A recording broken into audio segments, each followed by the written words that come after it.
Okay, still coming to you from the north side of Florianópolis. Found out that this awesome restaurant we're looking forward to going to, almost an hour wait. So I'm going to do one more video on the second major hiring mistake not hiring mistake in this case, but a second big mistake that I made specifically as a leader, and something that ended up costing me, I'll say, is millions of dollars.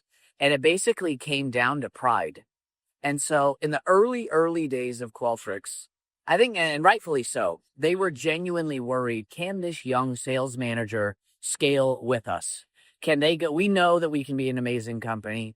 And as such, they started bringing in other sales leaders to go in and, I don't like, it wasn't meant to be compete, but it was meant to be to provide stability to the company.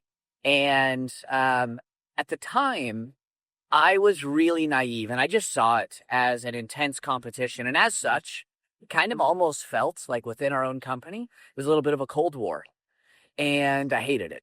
But there were all kinds of negative follow-on effects that happened because of the way that I behaved on that. And one of them was I didn't learn from the incredible people around me that weren't on the same team.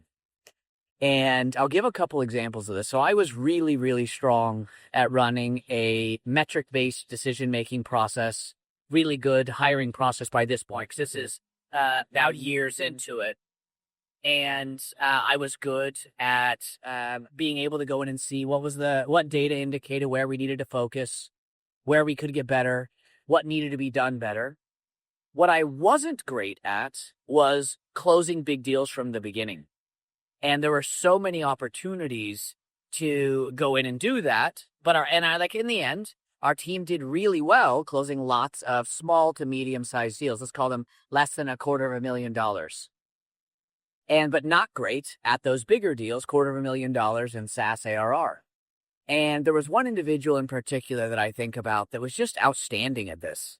His ability to go in and work with executives, his ability to go in and get a whole variety of different buyers to come together and think. And if I had just put my pride down and said, hey, look, there's certain things I'm good at, certain things you're good at. Yes, we're not on the same team, and oftentimes it feels like we're competing against each other for who's going to be the head of sales here. But I'd love to learn from you on these areas. Hindsight's 2020.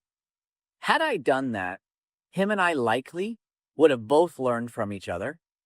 I would have been able to go in and see, whoa, I didn't think about selling like that.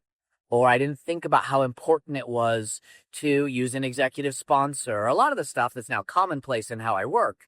But back then, because of my pride and just focused on is my team going to do better this quarter, I missed out on what are the overall skills gaps that those around me bring to the table. And so then you go and you kind of play this out. In the end, I ended up becoming the head of sales, and that lasted really well for about 5 years. Scaled the team to almost 200 people in sales, and we had a ton of success, ton of wins. But that skill set never really got embedded in the team. So then you go forward and you're like, okay, now what are we going to go do? Because we need to start winning big deals. And it had to be an outside hire. It couldn't just be the skills that I was bringing to the table. And had I taken the ego out of the way, I would have been able to learn that and bring it to the team and not needed to go to the CEO and say, hey, we need somebody else that can go in and bring this to the team because I don't have that skill set. And so anyway, it's easy to be introspective. The challenge that I would give to many of you out there, I'm sorry you're probably hearing a ton of background noise. The road just got crazy busy. I'll show you real quickly. Cars are zooming by everywhere. But the challenge I would give you, many of you as you're starting in a company, you want to get your place. You want to go in and put your fingerprints, your DNA into what's the future of that company. Take a little bit of time to go think about what is your current DNA? What are the strengths you bring, but that you're not yet bringing is equally important? And who in the company is great at that skill? Go take a minute to go learn from them. Had I done that, I would have been even better off. I really wish I'd changed. If people ask me about regrets, it's the first one I think of every time.